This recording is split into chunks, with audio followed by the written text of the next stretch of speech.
Hey, Hello. you I was joined. just I was just about to ask if I was in the wrong room for an argument. I want to say something before it gets filled up. Check this out.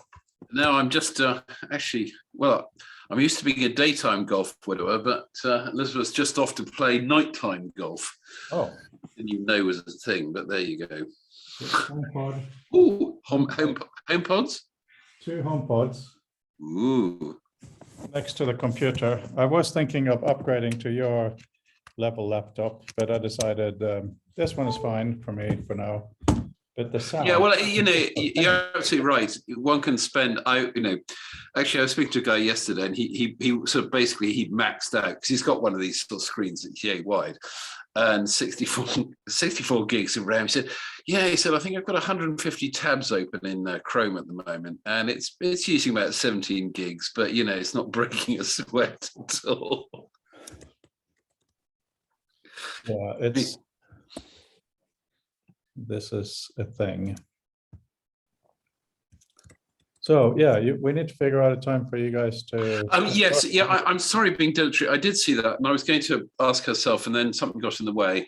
And also, one of the cars suddenly decided it needs attention. Everything seems to be needing service. Literally everything that happens once a year, seemingly, all our close friends' birthdays, Christmas cards, Christmas presents, car service, car tax, house insurance. November something of a shock and all month. Yeah. But yes, I'll get onto that and sort of try and probably sort some of this, in the next couple of weeks. Yeah, that's cool.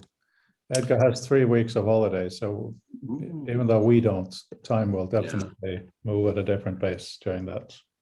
Well, that's the thing, holidays. I remember, as a child, and my dad was in New York, and I could have gone out. So I don't know, when I was about age, I guess I'd been about 7. I could have gone out on the Queen Mary or Queen Elizabeth. But that took 5 days, 5 days out of a holiday. Just, it would have been fab because, the couple of times I did go on there as a youngster, I was incredibly well looked after. I mean, in the days when they were used to having a small number of children traveling unaccompanied. I miss that because, that's gone now. I'm never going to have that. Yeah, that's a good point, actually. That is a good point. I've still got my BOAC tins that you used to get. Of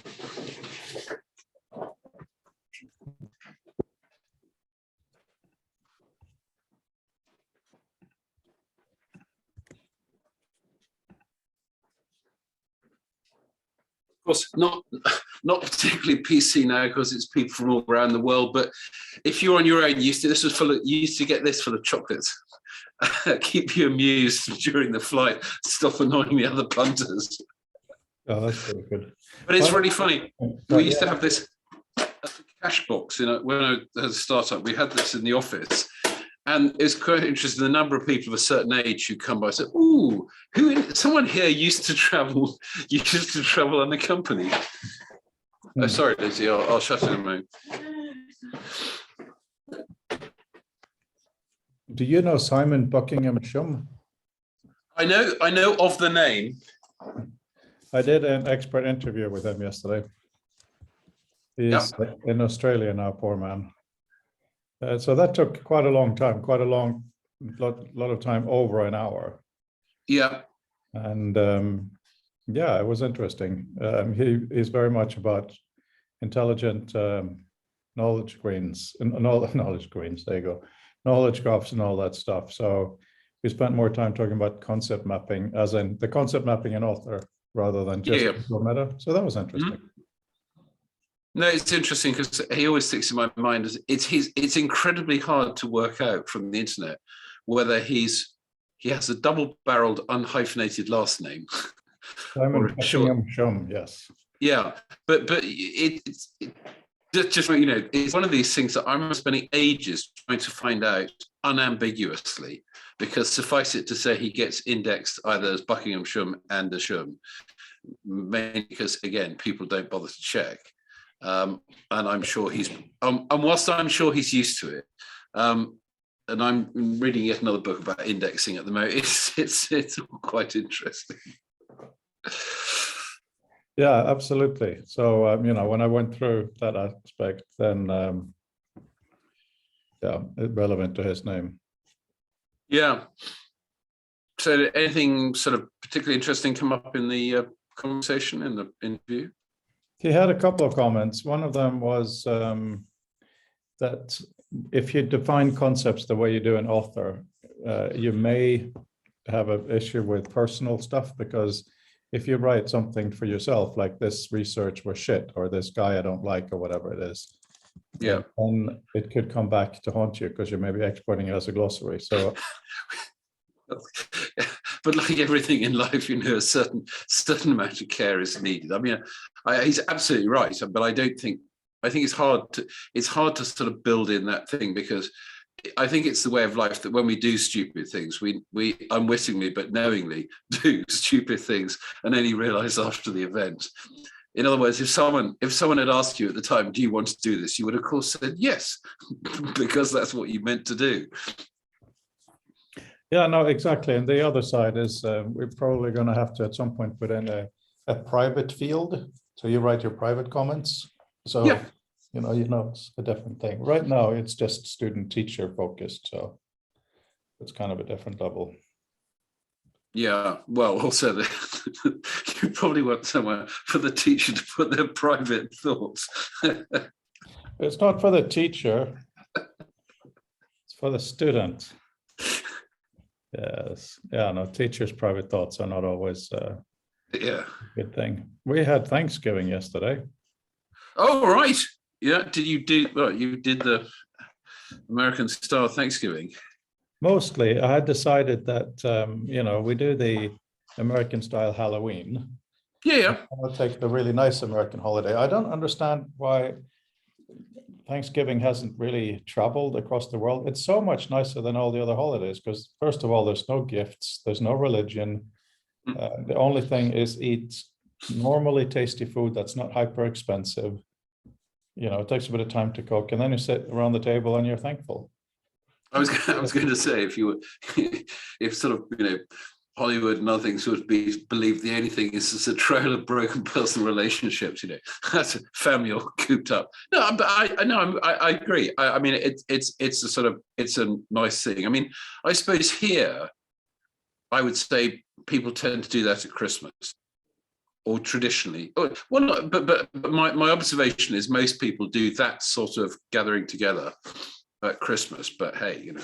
Yeah, no, I do think it's more. Hi, Brandel. We're just talking about Thanksgiving. Because Mark was just saying that Adam's coming in at the same time. That's random. Yeah, let's just wait for the Swede. Okay, the Swede is here. Good. I was just saying that we celebrated Thanksgiving for the first time yesterday. And it's just because we do American style Halloween. So why not take the really nice one? And Thanksgiving is such a bizarre thing especially for foreigners. It is, you know, giving thanks. There's no religion. A lot of stuff is stripped away. Family gets together to have a meal, and a very ordinary meal. Of course, a turkey can be a faff. We just had a chicken, but it's beautiful. It should be.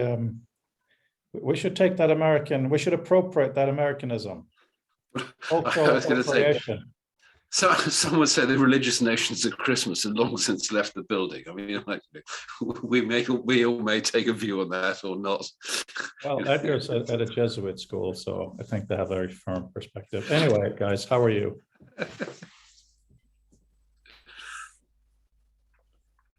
Adam is not eating, so he gets to answer the longest first. Well, same procedure as every week. 2 sick kids at home. Oh. Or 1 sick kid and 1 kid that have colleagues, or the other kids at the daycare have some sort of stomach flu thing. So I don't want to send one kid there. Yeah, no, exactly. That's not fun. How old are the kids? These two who are 2 and 5, and then I have a 7-year-old as well. 2, 5, and 7. Wow. So a veritable plague farm then. So in a year or two, you'll be ready for the next one? It's enough now. Yeah. We moved to a bigger place, and then my man cave gets threatened anyway because I got 2 more kids. So I thought I was safe, Yeah. and with that my man cave was safe. But I see a countdown timer on the wall here. The 3D printers and I will move to a new place. Yeah. So here it's cold, 6 degrees Celsius and moist, so it's awful outside. Brandel, do you want to brag about what it's like in Silicon Valley right now? Well, this is the coldest part of the year, so we're only going to get a high of 19 degrees. Yeah, that's right. I did live there fully for 1 year, and I only remember the sunny days, of course. But yeah. Apparently the low today was 6, so it was decently actually cold, but not as cold as a place that actually gets sort of regular snowfall, because it's coastal. We're away from the coast, but you don't get quite as much of that, and so especially San Francisco, which I'm not in, I'm in South Bay, is sort of the temperature range is really only about 10 degrees either way because of how much it's abutted by water. That's kind of a thermal balance. But no, it's this week it's been good. It's been I've had the week off, and so I took the opportunity to get the 3rd booster shot, from which I was recovering yesterday. And I built that reading sort of experience that I mentioned last week or on Monday. So that was quite fun. We definitely want to hear more about that. Oh yeah, you sent a link. Just wanted to ask you first. So you work at the Apple big new building, or where do you work now? I actually do if you were to look in the directory that I mentioned, that your friend's son, I was able to look into, and it sounds like he does really cool stuff there. That is where my seat is. I've been there, but I haven't set foot in that building because I have been working as an adjunct to another department where I need to have access to their hardware. So while my desk is in Apple Park, the big spaceship, I've been working out of a much less fancy and much more leased office building. Apple has about 200 buildings in the Bay Area, and most of them are not owned by Apple, and so most of them are not very interesting in comparison. Did you ever work at One Infinite Loop? No, I never worked at in IL either. We've always had clusters. The building that I was working in most recently, but in the before times, is another Foster and Partners designed building that looks like the command symbol. It's called Central and Wolf, and it was one of the designs that they presented and polished to the point where it was a candidate for Apple Park, but Steve Jobs hated it, so they sold it on to another developer who then produced it, and the marketing department and some of the logistics department moved in a few years later. So I don't know where that building is, but I certainly know Wolf and Central, so I know where it should be. But so I just have to ask, what neighborhood do you live in? It's been so long since I lived in the area. It's just such a memory lane trip to hear about all these places. Yes, so I live about halfway between Mountain View and Sunnyvale, we're halfway between Mountain View and Cupertino in Sunnyvale. My wife used to bike to Google where she worked, and I, for the most part, have tried to bike to my various offices at Apple. And so I live just south of El Camino Real. Close to Campbell? No. So much closer to so near the city limits between Mountain View and Sunnyvale. Okay. Sorry for boring absolutely everyone on the call, but it's just, it's such a magical place. It truly is a magical place. Anyway. Well, it is surreal because of how it's just endless sleepy suburbs that happen to have all of the technology giants that are sort of doing what they will, for better or worse, to the modern sort of socio-technical landscape. Yeah, it really is. And so many people complain about the quality of life, but the quality of life is fantastic if you just leave your cubicle every once in a while. You know, right. Yeah, we went camping a couple of weeks ago, and it was remarkable how fast and easy it was to get into a place that was interesting. I mean, this place is not, but it's kind of not the point. Yeah, no, it's been an amazing experience to be here for the last 7 years, and I've really enjoyed it. So at the video, the YouTube link, is that the video of the work that you're doing now? Should we just watch it independently? Sure. Yeah, it's just a cast. It's not something that's a presentation, but I can talk to it a bit. My wife has been reading Understanding Media by Marshall McLuhan, and Marshall McLuhan is interesting, but perhaps a little dense in terms of what he says and what that means. And so one of the things that I thought would be really nice, and she's been pasting pieces to me. She's been reading on an ebook reader and then pasting to me in various chat programs. And I just was really stuck on the manifest inappropriateness of trying to parse these vast and complex ideas in a chat window on a phone. Just from the sheer ergonomics of it, it didn't make sense. And so I wanted the space, both in terms of the physical scale of those words, but also the physical, but also the distraction-free environment of it. So I built this kind of starscape for being able to kind of peruse concept by concept, because a large number of them are actually also fairly standalone as proclamations. Are you guys all looking at this? It's really cool. Yeah, I just had a look through. So what system are you actually using? Because I'm kind of shocked at the crispness of the text, actually. Yeah, so I'm using web. This is a web page. You can go to it. You can see it on without a web, without a VR browser. But what is the VR system you use? The VR goggles, so to speak. This is an Oculus Quest. This is the thing that Facebook released a few years ago. This is a Quest 1. It's the only device at this point that has hand tracking. You might have seen the fancy Starfield hands in there, simultaneous to having the ability to do VR like that. I'm not aware of whether things like the Vive Index have the ability to show hands sort of directly and natively. And so that's one of the main reasons I use it. There's a little bit of a performance hit in comparison to using a desktop class PC for VR or Mac at such a point as that becomes available. But it is public record that Apple intends to get desktop web VR working again. But yeah, it's really interesting because a lot of the things that I believe are the most interesting about the environment, about the capabilities of virtual reality, are not related to high fidelity graphics.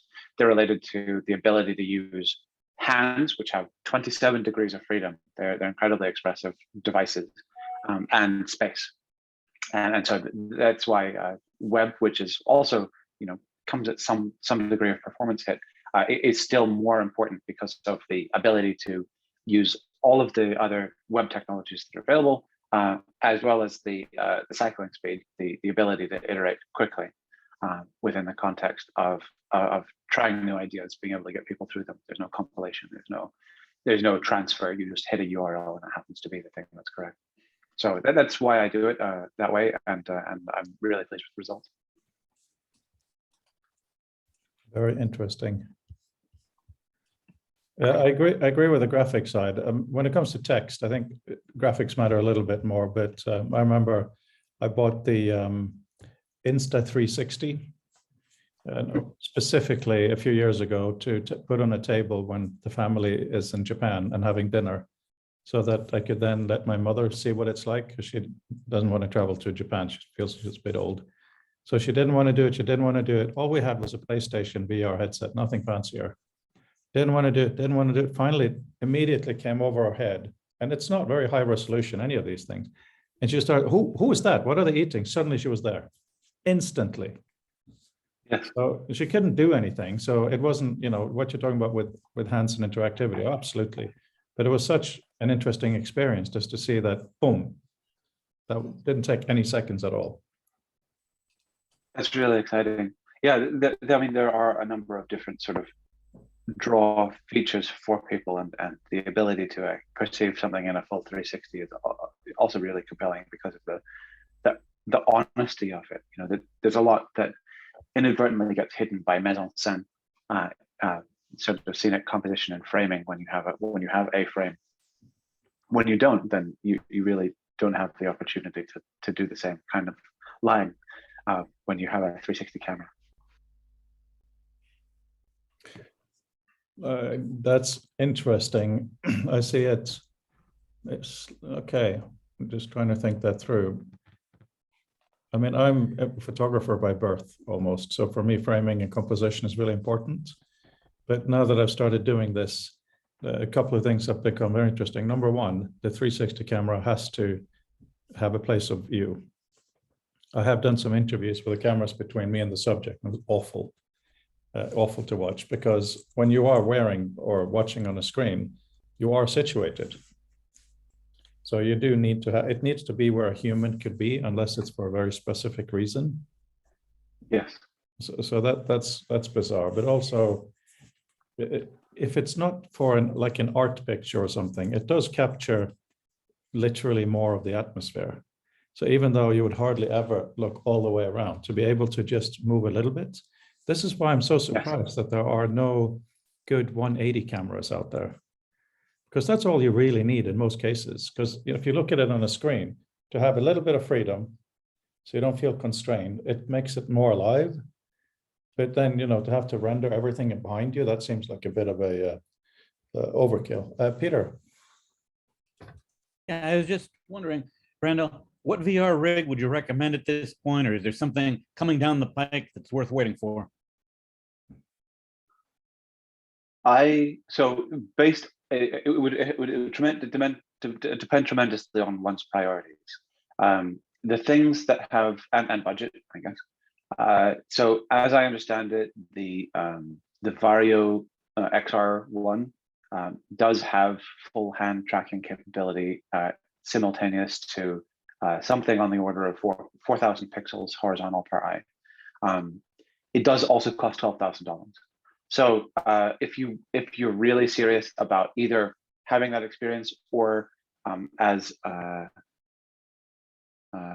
think Alan Kay said, just buying a ticket to the future, in terms of having capabilities that will be run of the mill in 4 or 5 years, then that's the way to go. It's not so much because it's fancy and expensive, but because it's a picture of what those capabilities will be like at some point in the future, and it's worth experimenting and exploring now. If your goal is entertainment, then all of those headsets that are sort of Windows tethered are perfectly fine. So things like the Reverb G2 is a perfectly good one. For the standalone sort of capability, I really like the Oculus Quest. I'm very pleased that you no longer need to have a Facebook account to be able to work with one. Yeah, the combination of the standalone capability, the fact that it doesn't need to be tethered, and it has a full hands capability is really wonderful. So yeah, do you have a sense of what is important for you with a VR experience? Is it for entertainment, or is it for prototyping things? Is it for high fidelity? I'm thinking architectural renderings and that sort of use. Yeah, so architectural rendering seems like it would have a heavier emphasis on graphical capability, which would mean that you probably need to have a PC tethered device. So anything like the Reverb G2 would be good, or anything from directly from Valve. I used an HTC Vive back in 2017, and that was pretty good because you have the ability to get the full sort of capabilities of your graphics card, and that actually still includes web. Simply because you're looking at something that just has a slightly higher fidelity, it does not to preclude the possibility of still being able to kind of execute all of those capabilities over web. So yeah, I would say that it would be a Windows PC tethered thing, and then the majority of the sort of question is how much do you want to spend on the graphics card for those capabilities as well, and the GTX 3090 right now is the best in class. I haven't used it yet. There's one waiting for me when I want to surrender my PC, but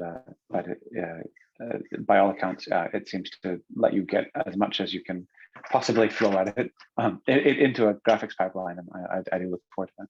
Any sense of how long it'll be until Apple has its headset available? It's Apple policy not to comment on product announcements outside of official press releases, so there's nothing I can tell you about that. Fair enough. That's obviously completely fine, but all of these are tethered to Windows machines. You can't tether any to a Mac, can you? So unfortunately, there was there was a cabal of people who were really interested in making sure that VR support was remained on Mac, and then at Valve, and then we hired them, and so now they're not at Valve. So that answers a whole pile of questions right there. It's public record to try to get that back. It's a very valuable part of any reasonable developer's pipeline to have access to virtual reality, and so people are taking steps.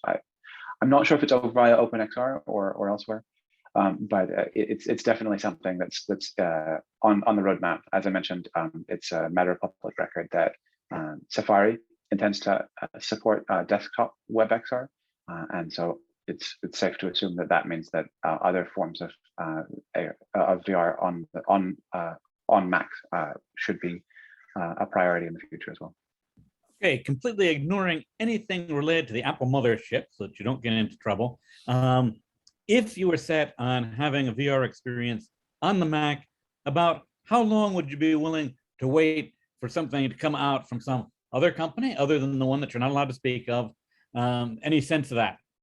So, are we talking summer? Are we talking another year? Are we talking 3 years out? Ballpark. So, again, ignoring anything that Apple might have coming down the pike, but just from other companies. Sure. So my understanding is that any kind of reasonable capability through a Macintosh device would depend on plumbing and work that Apple would be doing. As I said, there is an intention, if not a timeline, for getting that into WebXR. I'm not aware of any third party, maybe particularly because of Apple's approach to technical ecosystems, for better or worse. I don't believe a third party would have the ability to produce anything like that in a way that would be comparably performant. That said, Apple Silicon is incredibly exciting. And so I'm really interested in the first foray into being able to do stereo rendering with it. I'm not aware of of anyone either doing that or the manner in which anyone else would be able to. Does the I mean, given that it's mainly stuff happening on the Windows platform at the moment, is the main thrust in sort of VR at the moment mainly in the game space? Very much so, yeah. I mean, if you look at the Meta announcement, which is sort of essentially the latest and greatest of it, it's very much looking at it through an entertainment lens.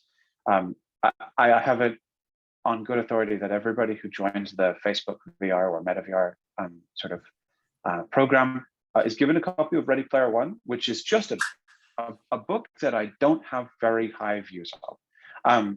Both in terms of its content and with regard to fan service, but also because actually the picture of it is incredibly bleak, both in a broader social context, but also in terms of the specific utility of it. I much prefer Werner Vinge's Rainbow's End in terms of the applicability of the devices, the environment that it creates, and everything like that. But Adam, sorry, I've been taking the floor.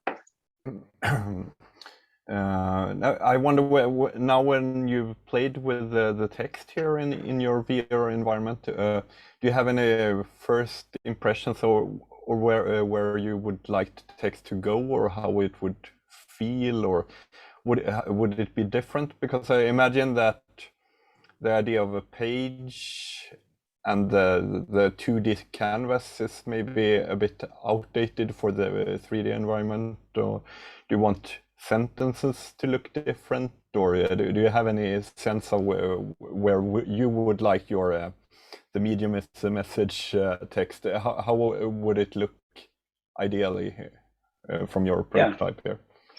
Yeah, so there have been a number of, I've had a number of sort of explorations of alternative representations of text in the past. I'm not sure if everybody here is familiar with something called visual syntactic text formatting, but it's a method for breaking lines based on prepositions and conjunctions, and tabbing in, essentially, giving you structured text in a way that looks a lot more like the way that people indent and format code.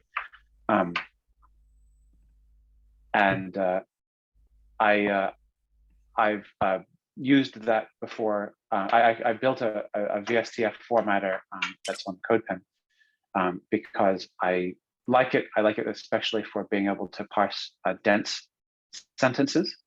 I use it when I am sort of editing my friend's neuroscience applications and grant applications and stuff like that. And it provides a lot of benefit for me. So that's one sort of representation. Do you have a specific VSTF formatter? Are you asking me now? Somebody is sharing their. Oh, yes. Yeah. No, this was, I came across that. I didn't even know what it was. So I implemented my own basic version of it. Then later on found the original paper. Because I think it's cool. Makes it more readable, like poetry. So all we have, the rules, there's two different ways you can have it rendered using Liquid. One is full and one is parts. So all it does is, if it's a period, it does a double break. If it's a comma or a word like and or one of those binding words, then it does one line break. That's all it is. Very, very basic. But for me, when I'm reading heavy text, I use it quite often because I've coded it in Liquid to do just two keys. I do command space and then space, and boom, here it is, clean reading space. That's really great. Yeah, I posted a link to the VSTF implementation that I have up on the web that I've used. I actually use myself for that purpose as well. So if it's something that's of interest to take a look at, it uses and, but it also uses a number of the other English conjunctions, which I find pretty adequate for many needs. English sort of mercifully actually not being quite as complex in that one regard. So that's one thing, Adam. And there are other things that I really like. I really enjoy having things like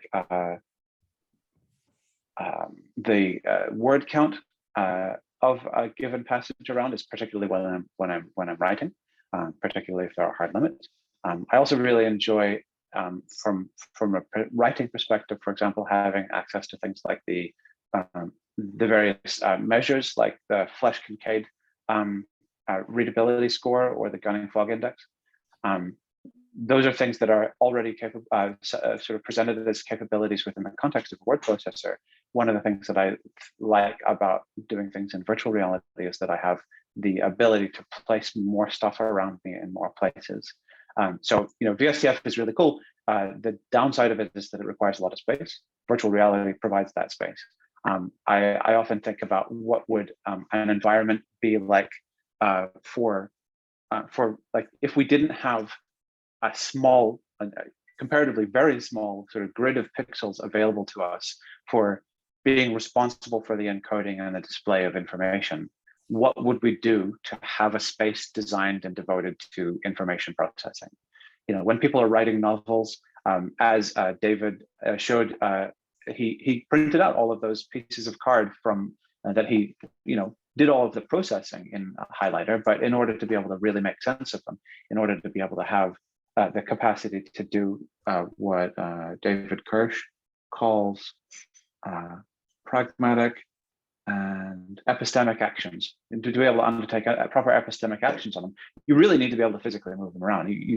Like pointing and clicking doesn't have the same kind of impact to it. So like people move paper around that they print out. When people are serious about writing a whole book, they often have a whole long line of things along a back wall or something. So it's behind them. It's not even in their central vision for the most part, but simply knowing that it's there and being able to refer to it has benefits. That's the kind of thing that I would envision, particularly for text, but more generally for the right way to approach being able to do tasks. So I do 3D modeling. I really like Blender, but I think it would be really cool to have an entire workshop in the same way that people have wood shops that is actually devoted to all of the different things, so that particular hand poses, in particular, I mean, this is something that nobody has on the horizon, having particular tactile feedback devices such that you can hold your hands in certain poses in a way that you understand intuitively what it means when you have a hand saw versus a coping saw. These are immensely important for us in our capacity for making sense of what we want to do in an environment. And if we can do that with text, if we can do that with 3D models, then I think that we have the ability to make information processing, symbol manipulation as intuitive and as beautiful an experience as all of these kind of lockdown activities that people have taken up of bread baking and home woodworking. Peter. Yes, have you given any thought to what a VR environment for software development might look like? So if you're using VR to be developing software inside of the VR office, basically.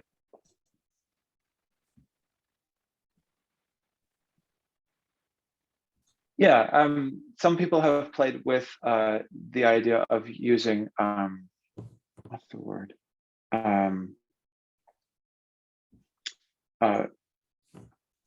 I want to say infarction, but that's a terrible insult on physiology. On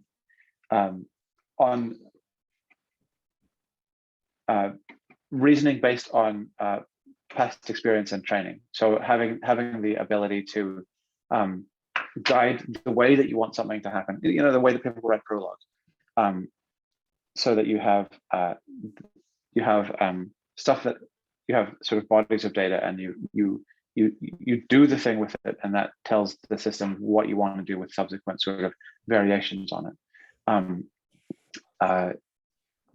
I think I do like text. I think it's a really interesting form, but I also believe that we're relatively impoverished in terms of understanding where code goes and how it's connected to other pieces of code. And so I think that there are some really interesting opportunities there. Microsoft has built some very compelling representations of how one might understand levels of detail of code bases and the relationships between files in the forms of Code Lens and a couple other plugins. Again, I think one of the issues that they've run up against is that there's no good space for them. There's not the real estate in the context of a small display to really be able to countenance devoting an entire thing to those things. And the act of task switching from the sort of the main code view to these other representations has a cognitive cost. So I think that by virtue of simply having those things available, potentially in peripheral vision, and being able to maintain the sort of the multifaceted representation of those things together would really yield benefits to people's experience in programming. I follow a number of the developments within communities like the User Interface Software and Technology Symposium, as well as Intelligent Surfaces and Systems, ISS. I can't remember what the acronym is short for. And there are sort of brief bursts of inspiration in there, but I think that once the reality of virtual reality, once the mundaneness of having that space to be able to use sort of dawns on people, then we'll see a real profusion of people having the ability to be able to make use of it. So you're making me very stressed.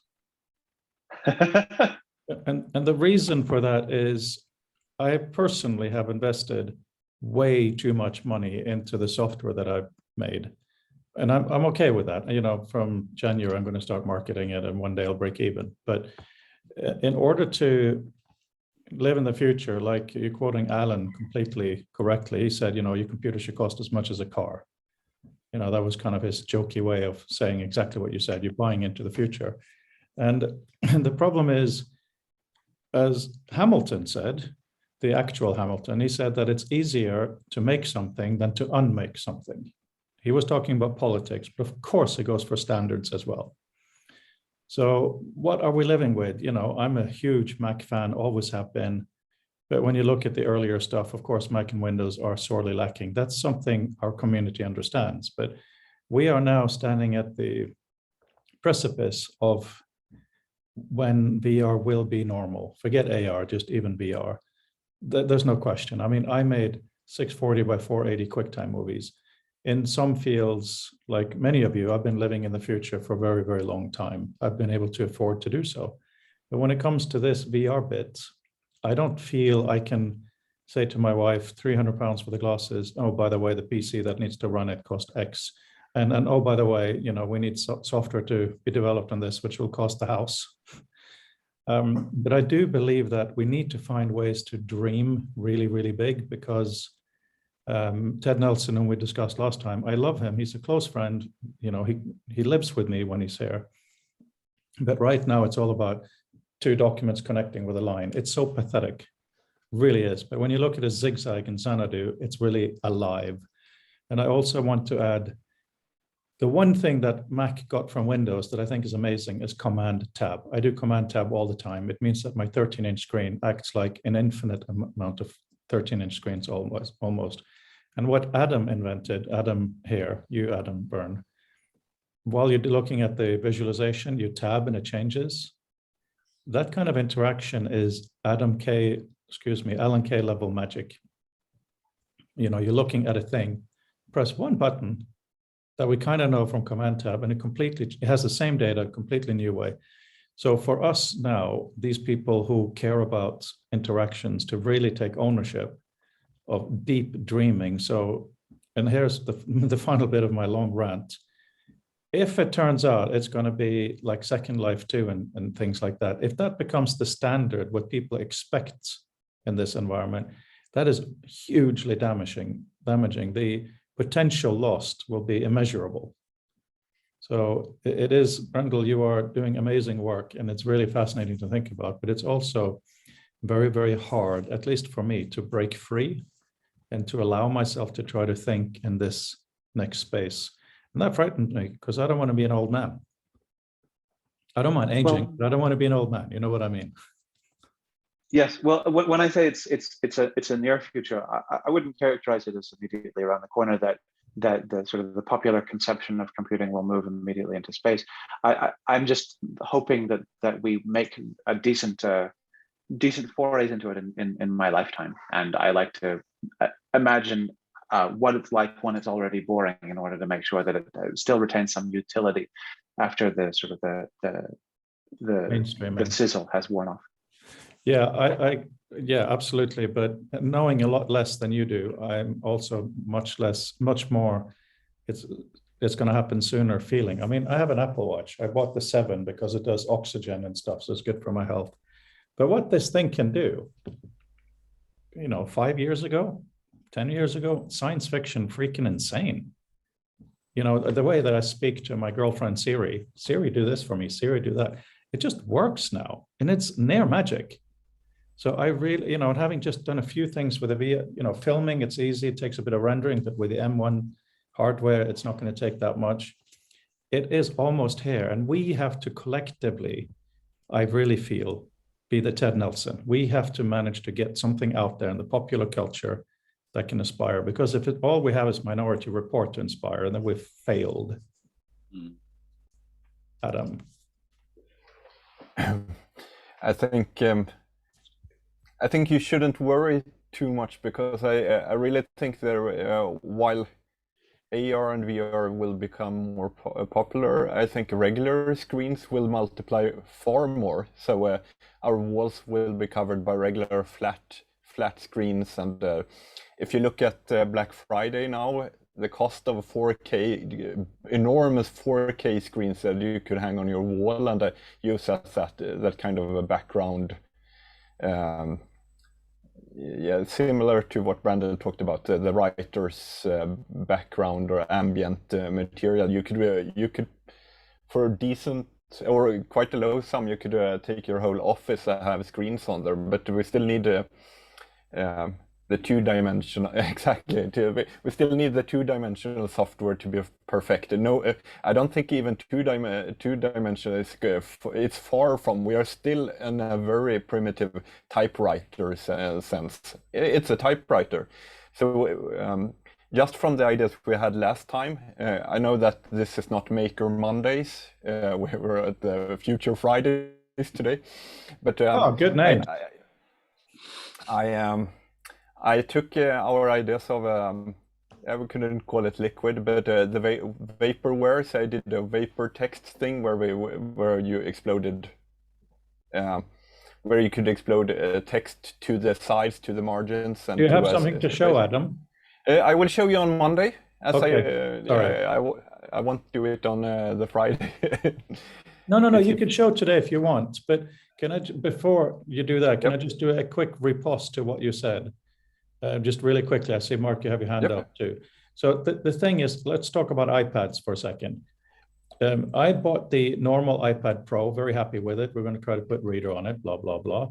I had the Pro before, earlier version, really good for photography stuff, etc. Now I want the iPad Mini. I don't want to spend the money, but I think it's more useful. I can put it in my bag. Why am I mentioning iPads now? It's just to highlight what is kind of obvious but important in this conversation: different spaces for different uses, even if it's the same information. So yes, we will have screens around the room. Yes, they will be cheaper. Sometimes you'll have the TV, but I think that VR will happen much, much faster than we expect. Once it starts happening, it will explode utterly. And it will be, you don't sit there and do your normal work all day. I don't think that'll happen for quite a while. What I think will happen is that I really need to look into this. You go into Magic Space, and like, I can't remember who said it, but Doug Engelbart, 68 demo, dealing lightning with both hands, flying through cyberspace. You will have those amazing experiences, and it'll happen so quickly. And if we as a community don't provide illustrations for true magic, true thinking beyond having text moving here and text there, then the cultural idea of what it is will ossify. Like Microsoft Word, Bravo, has killed the idea of text processing. It did something really good, but because it was so strong, to go beyond that, imaginations, it doesn't fit. That's what I'm saying, that the first big hitters have to be completely different level of mind. Otherwise, once it exists, to change it, it's not going to happen. And that is similar to why I asked Brandel about his first impressions, or maybe not the first impressions, his long-lasting impressions on text in 3D, because most things I've seen as screenshots, mostly or videos, have been placing regular text in different chunks, in different locations, somewhat maybe connected, but using it as a space for floating, mostly flat text. It's small pieces of flat text, and I really wonder if text, a native 3D text, what would that look like? Of course, when you walk around in real physical life, you see it is sometimes a bit more ready. You have the texture and embossed, and you look at it like on gravestones. You have the depth to it, but it's still a very it's expensive to do text in that way. So, but on screens it's cheap, and so I wonder what the nature of a 3-dimensional text would look like. It's not just the nature of that. The interesting question is all the really ambient stuff. Like, could you imagine having this space in front of you right now, and over here to the right you have ACM, the entire volume of ACM, and it's just a cloud, literally a fog, right? And it's green. just for the sake of argument, then maybe ACM hypertext, which you have particular interest in, there's a little bit of a blink. So you know something is happening over there. There's a dialogue or whatever, right? So all these different shapes and colors to give indications for movement and life, you know, and how you manage to do connections for that. We're going to have to invent entirely new ways of visualizing and interacting that is beyond our imagination. So we're going to have to rethink a lot. The actual text for reading linear arguments, yes, front and center is all very good. Putting it in different areas, yes, all very good. But this is where text will literally be the very tiny snowflake on top of the mountain that is the iceberg. And the iceberg below will be the interactions and all the stuff we haven't even thought about. Sorry, Mark. Yeah. Oops, sorry, wrong button. I just put my hand down before I forget. Yeah, I mean, the thing that made me so come to originally is I'm thinking, I sort of get this thing about you want to dream and look ahead, but I do find myself coming back and say, well, amongst some things, what are we trying to solve? What practically can we not do that this extra affordance gives us? Because I suppose without meaning to be, I'm quite grounded in effectively, for want of a better word, the data. So I keep listening to something and say, well, okay, that's fine. I get the sexy picture. I can make that picture in my mind. Okay. And then I think, well, how do I get from where I am to that picture? Because how do you construct it? And I don't so much mean in terms of the program that puts the right thing in the right place, but even having the right things. So, you know, we were referring just now to this way of deconstructing text in a certain way. It's those sorts of things. So because the mind very easily elides that, and that's a great and powerful thing. But I sort of, was the thing that chimed with me, the thing is, well, we haven't exactly even bored out the whole 2D space yet. You know, the view specs, everyone pretty much has passed by via a couple of niche apps, I mean, which I happen to use a lot. I mean, that particular thing, and so, you know, that was effectively what's at the heart of what Adam did with those visualizations. That was just two view specs on the different data. And they might look like night and day. They don't necessarily have to look like night and day, but they can. And that's the power. And that's an area that I sort of don't think has got well integrated. So it's like, you know, a really good part of author is the sort of concept map space, which is basically another view spec on the underlying data. Yeah. And I think that aspect is something that is interesting to look at, because I think actually it actually helps us perhaps when we think what we might do with the extra form. There's a huge yes but, Mark, huge yes but, and that is the notion of punctuated equilibrium, right? We are in a comfortable situation now. To get people to understand that and to go to the next levels, it's not going to happen with polish. I think you have to have a huge conceptual jump for people to see. I think you're answering a different question to the one I was making. You're talking about, well, you are. You're talking about process of change. What I'm talking is the practicalities that lie underneath it. Then this is the connection between the sort of dream space and the maker space. Because at some point in the making, it's not a matter of whether the thing you make looks wonderful and sexy and shiny or not. I totally get that aspect. I'm just thinking of the practicalities, that kind of thing. Okay, I've this wonderful mind palace. I know what it's going to look like. Where on earth do I start the building? My point is, I can't start building the top of the turrets because there's nothing to hold them up. Mark, I politely disagree with you. I don't think you or anybody else knows what it's going to look like. We have ideas, right? And we should play with them, no question about that. But I think the reality, when we have better tools to build something, it will look very, very different. And in terms, but that's a self-fulfilling prophecy. I mean, there's a practicality still to come back to. And I don't think our points are in opposition. I don't think they need to be. So I think this is sort of a sort of pointless controversy. I'm addressing your other point about 2D screens. I'm invested in 2D screens. I'm a 2D screen guy. However, and we need to keep working, but what we're going to be able to achieve in infinity screen space, 360, will be, it's like when you moved into video or film, it's not like, hang on, photography still has things it can do, right? I think that it becomes a very different thing. And just before, I see Peter also has his hand up. you know, when I play a normal first-person shooter on Brandel, I know they haven't changed much over many years, except for the polish of this gun feels different, which is important, but a detail. Just like hit markers, right? And knowing your health, you know, there can be a little red on the screen, all these different things.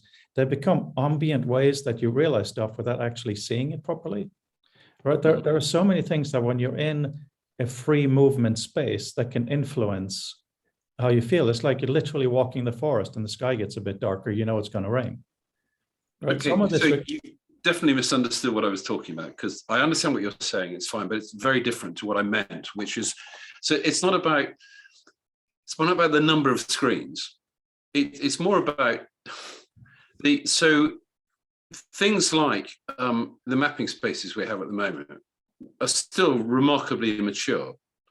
And whether we do them on a tiny screen or a massive screen, what I'm getting at is that it's turning up the innovation and thinking on that. So if I had this concept space and I'm doing it not just in this tiny screen here, but across lots of screens or across lots of dimensions, both what is it, not so much what does it look like, but actually how do you construct that? What are the bits? What is the visual meta of that? On what basis do you construct it? Now you're just being personal. If I take your question correctly, Mark, you're asking like, on what basis do you construct it? What are the things that you do by virtue of constructing it in a given way? Is that what you're sort of talking about? Partly because we're going to hit some things we need to do, and that's what I suppose I'm thinking of. Because it's no point getting to, 90% there, you turn around and say, I need the such and such wrench. And so I said, we haven't invented that yet. It kind of helps in thinking ahead.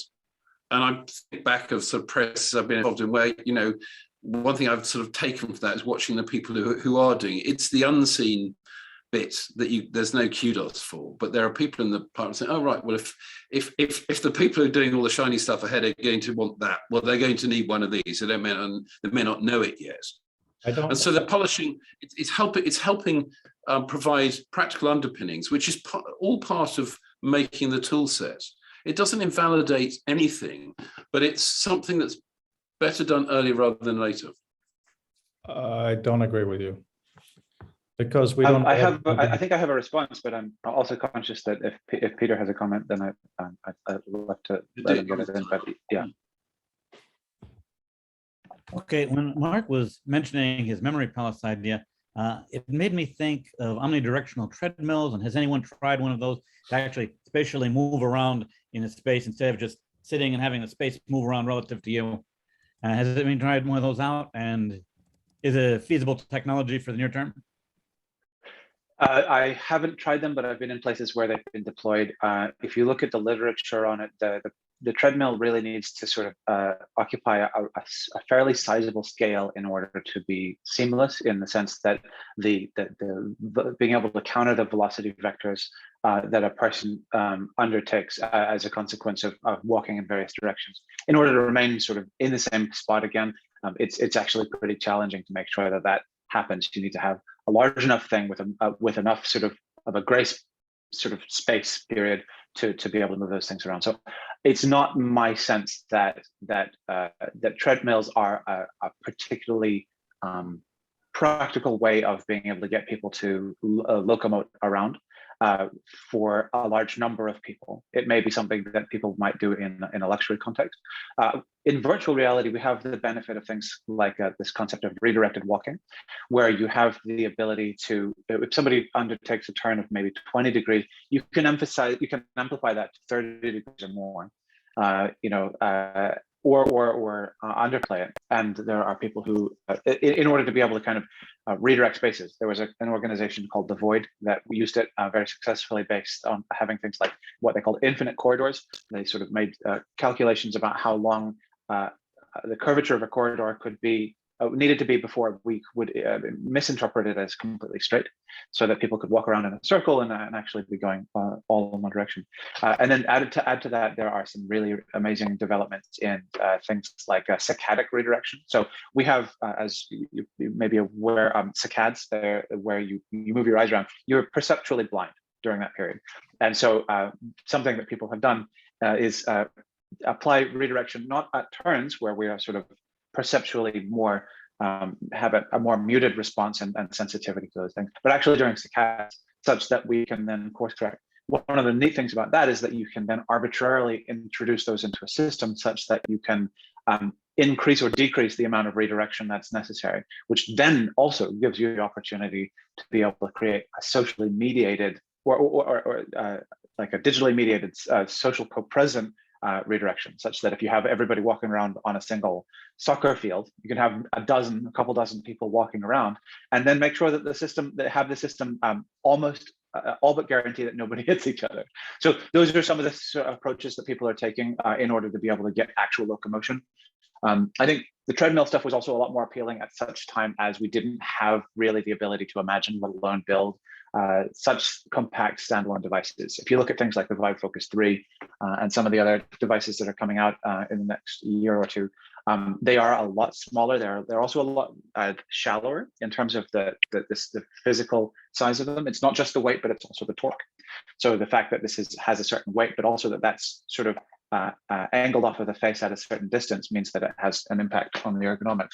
As those things get away and we are able to start applying Moore's law like sort of impact on the things that really benefit virtual reality based displays, then the sort of the form factor, the ability to be able to get people out and moving with them is going to be really practical. One of the things that I want to do is to be able to walk up and down in my backyard taking notes by speaking, attaching those to things and places, and I actually think if I don't get to build it at Apple, I would probably leave to be able to do it at such time as it becomes available on anybody's platforms, because I'm so excited about the ability to encode information in place while you're walking, because walking is better for thinking.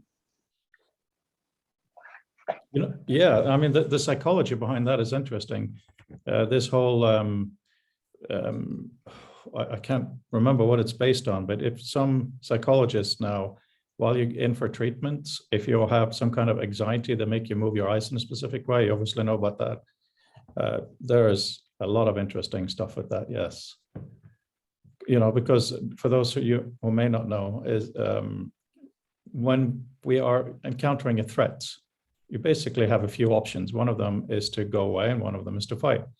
But if you move forward, I can't remember, Brandel, do you remember what part of the brain in the back interprets visual cues to see?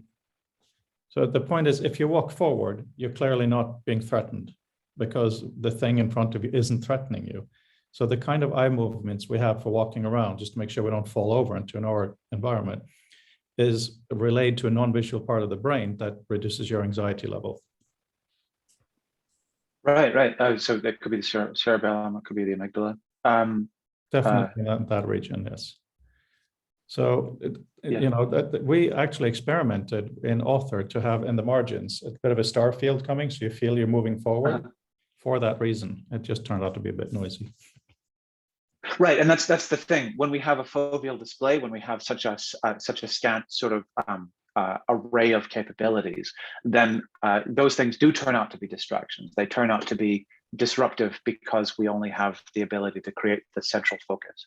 You know, there were some really interesting things from Microsoft Research a few years ago where they combined a projector and to create sort of a more peripheral display, being able to throw a low resolution but very high field of view thing up on the surface around somebody, and then have the more foveal display, the focused part in the center, such that you can have representations of things, much like the way that the human visual perception works. We only really have the ability to read within the 5 degrees of the central vision, and the rest we kind of hallucinate or make up based on our memory and our other sort of percepts.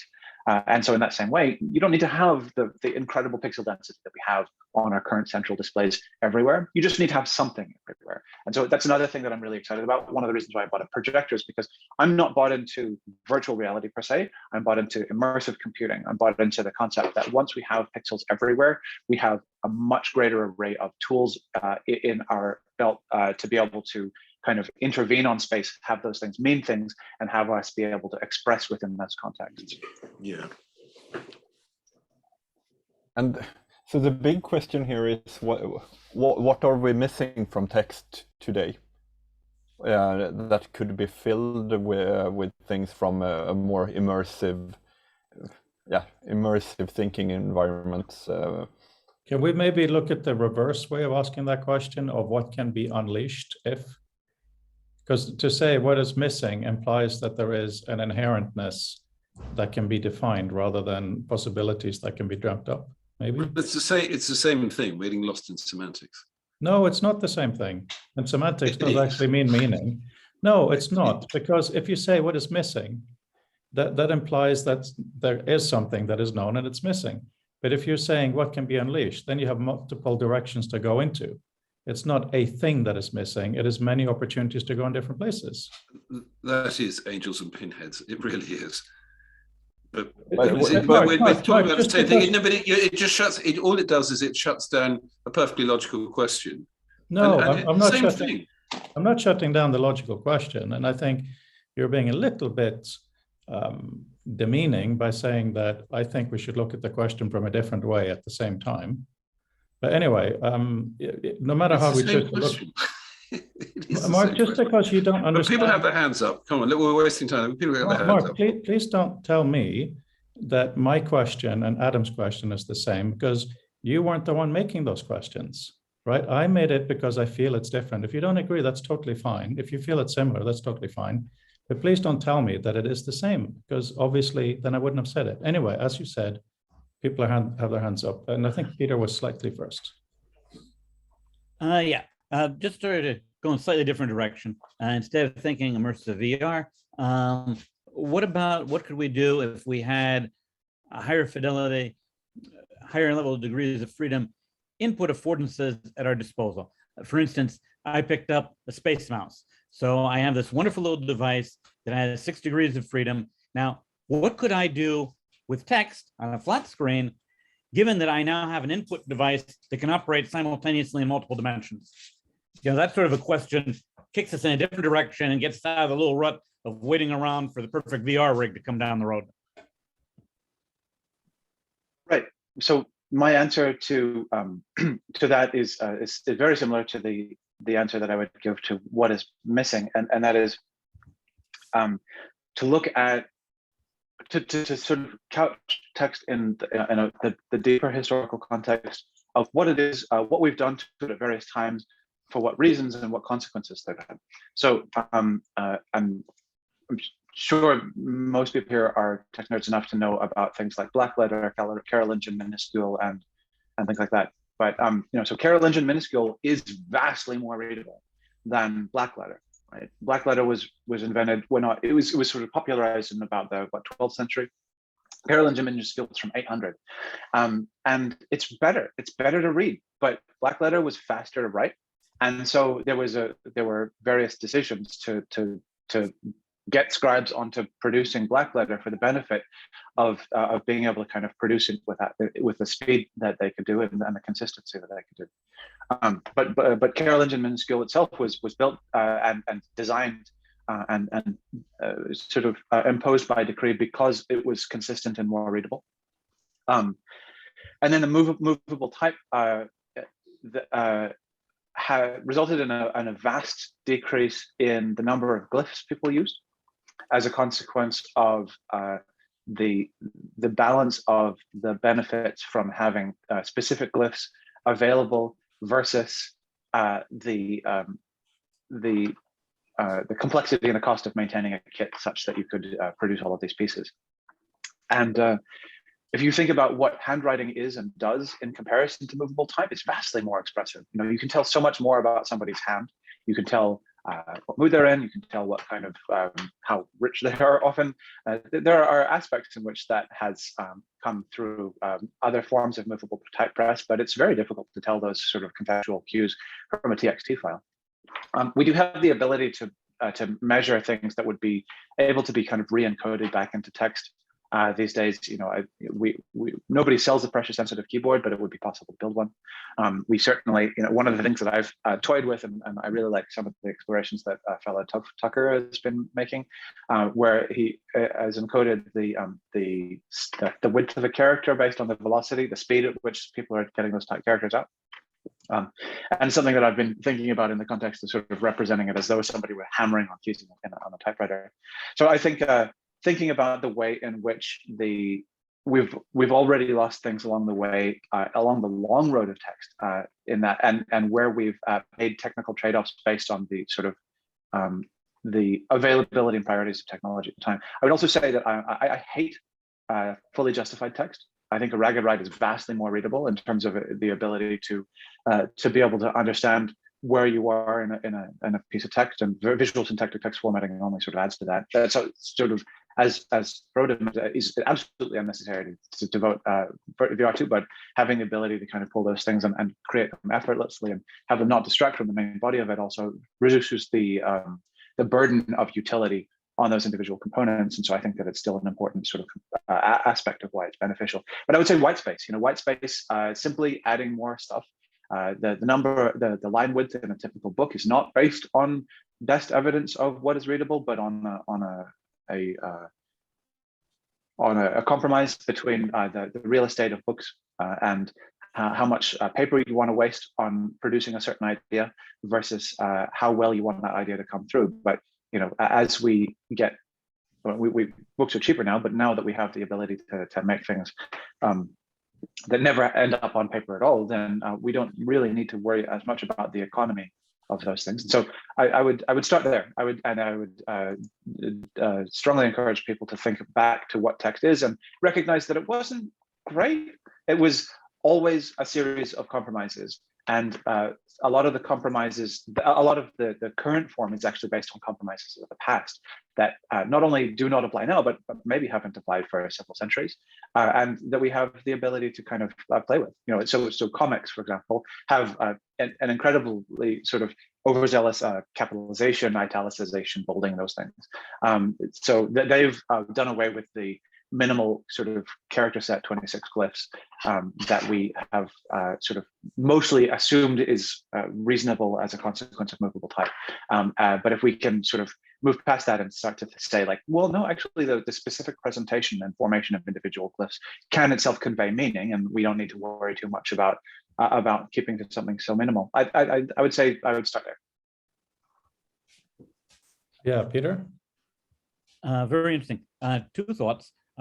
One, I've always had a very strong preference for fully justified type, using microtypography, protrusion, adjusting the letter form to provide as clean and sharp as possible optical edge to pure vertical as possible. I know some people really prefer the ragged edge.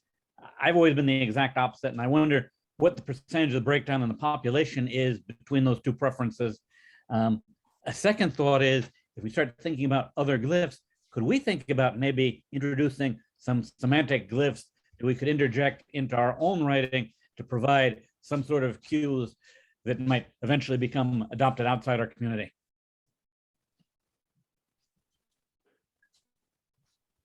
Yeah, I'm fascinated by that. Sorry, go ahead, Frode. No, please, Brandel. I'm fascinated, Peter, by your preference for fully justified type. I would be really interested in any literature that anybody has, or any references about the relative preference of those things, and also about sort of what sort of consequent readability impacts justified versus ragged type has, because that's one of the things that VSTF has going for it, is that it improved, I think, some high school readers' reading comprehension scores by something near a standard deviation, which is crazy, but maybe possible.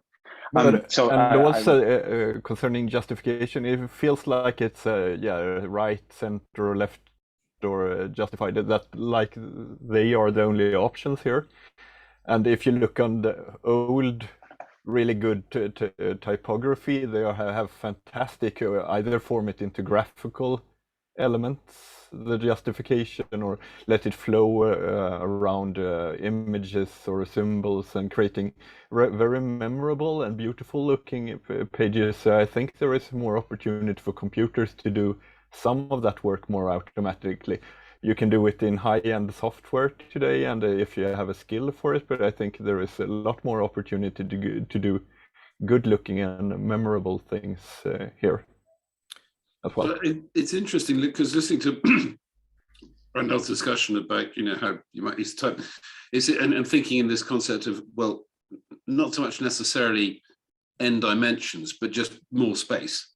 But or put another way, not being constrained by a limited and fixed screen or screens. Then I think it becomes really interesting because you can begin to pick away those parts of typography that were due to the production of the print medium. So your quasar paper and the signatures, bounty, all this sort of stuff, which were necessary and sort of persist on. So the echo of which is the digital page, which we don't necessarily need. And so once we're not bounded by that, it's quite interesting to think about reading anything more than a very short, basically a long form piece, something perhaps bigger than a page, if you will. And what we can do in our ability to move about that, how we keep the relative salience of the bits that we aren't in our dead focus at the moment. So that on a more complex piece of reading, where you're not just doing it for an experiential type reading of a novel, say, but where you're trying to pull together something like Marshall McLuhan or something, where there are lots of cross-cutting pieces, then I think it gets tremendously interesting because, that's the sense of, so how do we sort of stretch and deform text? How do we perhaps transition from the individual glyphs that make up the words that we use to understand the text to something that's may just go off to being more of a sort of color or a tone, or but this is this lower resolution, more peripheral vision, but where we can still draw lots of information from it, have lots of sense about it. I think that's a really interesting area.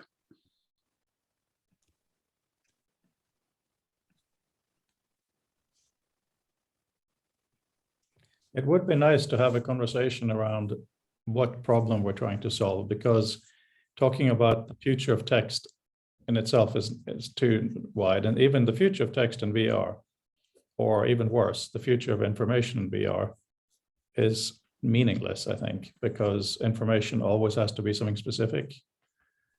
So, if you look at what communication problem we're trying to solve, we talked last time a bit about earth science, climate science, and all of that. So in such a situation, and Mark, you were kind enough to mention visual meta as let's just call it meta actually, for whatever kind of meta, or for whatever kind of data. If we look at the climate change summit, and Brandel was wondering how they write their pieces, and it would be really interesting to just have a shared space that is the globe. That is the thing. And then around that space, lots of different scientific research can almost literally be thrown onto the globe to see the simulations and have a timeline or something. So that could, because the Earth is a thing and time is a thing, it's not multivariant in that sense. Any research should be able to slap onto it. So that would be a hugely, and again, literally visually seeing the Earth and ice caps melt and all kinds of stuff. But then kind of on the other side of it is dialogue. And, I'm a huge fan of tapback in iMessage. I think that is one of the biggest innovations Apple has come up with in a long, long time. And if we look in a virtual environment, like Mark and I were arguing over what he called semantics earlier, that back and forth human voice was maybe a bit unpleasant. So in some cases, not having so much of the human may be a good thing, being a bit more sterile. But then at the same time, how do we add the good bits? Because, Mark, you may not know, but Mark and I are close friends, so it's easy for us to have an argument. But how could we have that, maybe 2 sentences, a line, and then we spray paint something on it, or we do this, or we stretch it, or we put a heart on it, or whatever. I think really bastardizing text, where in many cases there's hardly any text left, is totally fine. we have to go in those directions. So it's easy to go on tangents if we don't know what kind of problem is all I'm trying to say. Yeah, that was one of the things that definitely occurred to me as I was thinking about word processing, is that word processing presupposes that words are fungible in a way that really obscures the fact that the intentions matter immensely in terms of where you're doing things. And so one of the things that I played with as a consequence was, say you were trying to write emails, at least that means that there are a certain set of kind of rules and recommendations that you might have, and a set of relevant pieces of information that you may want to have around you in the context of it. So a lot of the time people are writing emails to people that they've carried on conversations with, and so that they have the ability to at least conjure those things, and shared references and records of say time, places they've been, or shared calendars to the extent that those can be mutually agreed upon to share. But another thing that is pretty useful is to make sure that if you have a question or an ask in an email, that you lead with it, and that for the most part, emails, unless you have reason that it's going to be okay to break it, should really be no more than 300 words. And no email program some tells you that. Yeah, thinking about those things, I also more flippantly was thinking about a sort of a recipient preview, which created not just the view on various devices, but a simulated view of that person reading your email in their office or walking along the street. So you could imagine that they're walking outside a big store and trying to cross the street as they get your email, staring down at their phone, and so that you can kind of rehydrate and reimagine the attentional environment in which the email is likely to be kind of received. And I think that would be an entertaining component for somebody as in a writing application, as an imaginative exercise, to recognize what kind of abilities they do and don't have to kind of intervene on somebody's attention, how limited their ability to actually get them to notice the things they say. That's quite really important. And I'm sorry, Peter, just a quick one. It came up while working my thesis. Somebody said that writing is an ability, a learned ability. Reading is a faculty, something like that. And I think that the two different things are really, really important, because a lot of people, when they write something like an email, it's a dump. Just put it in there. Very often, you don't even have paragraph breaks for some people, right? So maybe there's a different means to help these people write readable stuff, because it comes across, whether it's justified or not, as in left, right justified or whatever, it comes across in a most unreadable manner. So how can we make the intent projection more relatable to someone who would just ordinarily just look at? Yeah, Peter, sorry about that. Okay, one thing that I would like to have would be a class of tools to provide some sort of stylistic visualization or feedback. Thinking back to my academic days, the most frustrating course I took in law school was the 1L legal writing course. And the problem was that we were reading published opinions in all of our other classes. We were then told that we should go off and start writing our briefs and our opinions for the legal writing course. So we were emulating the writing style of the published opinions that we were reading from all of the other courses, which was diametrically opposed to the legal writing philosophy that was ingrained in the teaching assistants and the professors in the legal writing course, who wanted us to be writing really in a keep it simple, stupid mode of really blatant repetition over and over again. What's the issue? Restate the issue. Going through and writing almost in a style aimed at a 4th or 5th grader. And we would write out our attempts at producing the brief. They didn't explain to us that they were really looking for the writing style of a 4th grader. And we would send in our paper, and we'd get back basically a thumbs up or a thumbs down. And the only feedback we had was, I like it, it's good enough, go on to the next assignment, or rewrite it and show it to me again. I'll know it when I see it.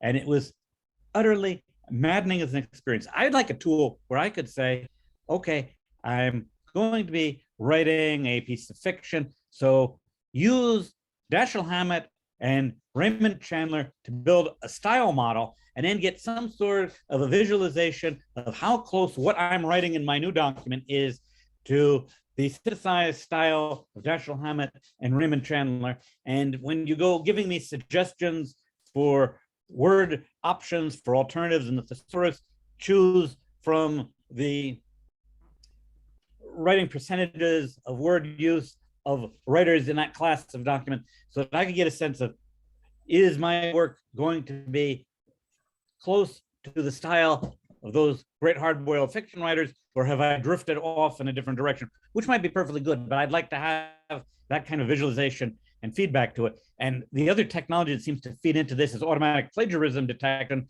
only in this case, we're going in the exact opposite direction of trying to come as close to the style that we want to emulate as possible. Yeah, so I'm not sure if you're familiar, Peter, with the concept of things like hidden Markov models, but it's basically you take a corpus of text and you look at the probability with which one word or one word phrase follows another. And from that, you can build a pretty interesting probabilistic model of whether one person wrote something or another person wrote it. And so that can also be used as an assessment of how much like one pen, one hand, whatever you want to call it, your writing is versus another. And which leads me to, I think another really interesting part of this is that when we present a single view of what we recommend with regard to writing, then it's often understood to be objective and canonical.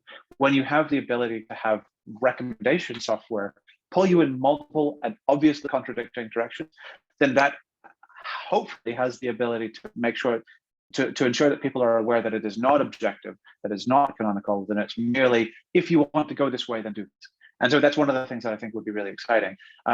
If you're familiar, there's an app, a couple of people have had around it. There's Hemingway app and Hemming Writer, and they both purport to look at the way that you're writing sentences and make recommendations to pull it out of sort of more florid country and something closer to the way that Hemingway would write.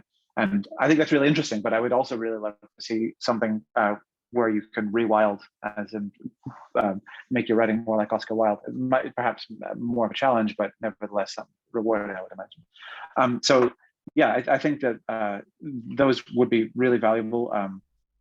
To everybody's point, it's not necessary for those things to happen within the context of the art. In fact, I think that those could be perfectly valid additions now. Another thing that I would also add, though, Peter, is that we haven't had particularly good representations of writing as it is written in such a way as we can make assessments and determinations about how good writing actually comes to pass.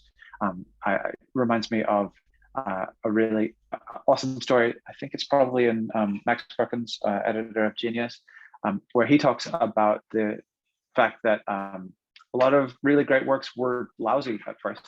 And that's been confirmed. Somebody found a very early draft of Lawrence of Arabia long before it was shelved and then picked back up and put back together. And it's terrible. It's a really bad book. And I think that having digital text, digital writing, and the ability to be able to make recommendations about what people do when would be really, really fantastic. You know, we mentioned Bravo and Xerox and Word. Those are mostly in the sort of they're mostly efforts that are sort of in support of using a document as though it's simply going scanline style through and creating a completed document that whose decisions have been made up front, in the sense that you basically have a fully formed vision of what it is that your writing is. And so they're not writing tools per se, they're document creation tools.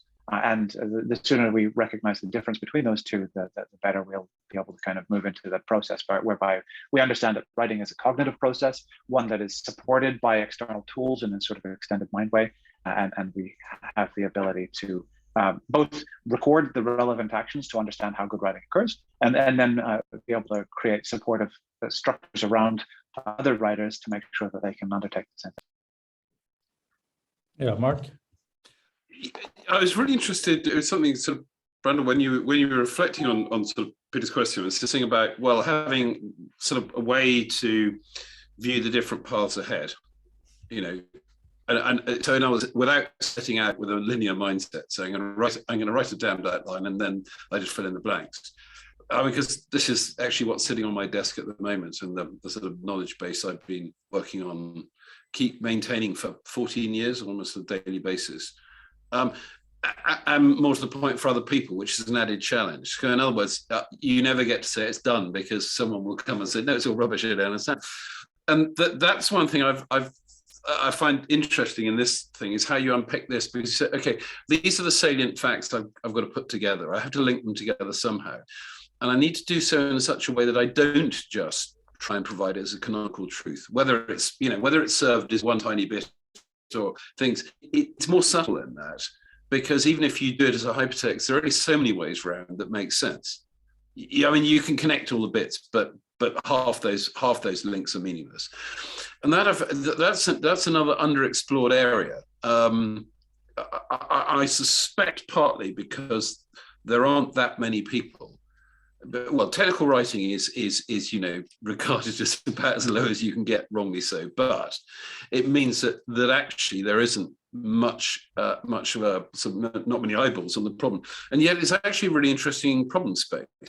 And you know, this has really brought home to me the thing. You know, again, another reflection from time sitting watching government at work is, yeah, just the inability of people to understand what they're doing, because it's considered too hard to write it down. And it's too hard to write it down because the tools aren't there, and the tools aren't there because no one will think about it, because they're too busy doing stuff. And so that's an area I really think that's ripe for some of this expansion. This is an area where we can imagine and dream new things, because the return to us as a whole is actually quite great, because once it's about our shared knowledge, this is about actually improving the systems, societies in which we live, and the cross flow of findable information, verifiable information, all these things.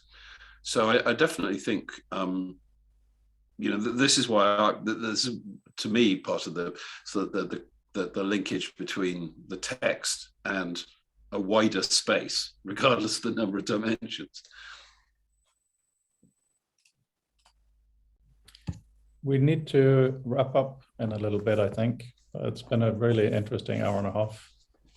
And I think, Brandel, thank you for educating us, to helping us see the bigger implications of what VR can be. And the more you speak, the more frightening it becomes of the opportunities, and also more exciting.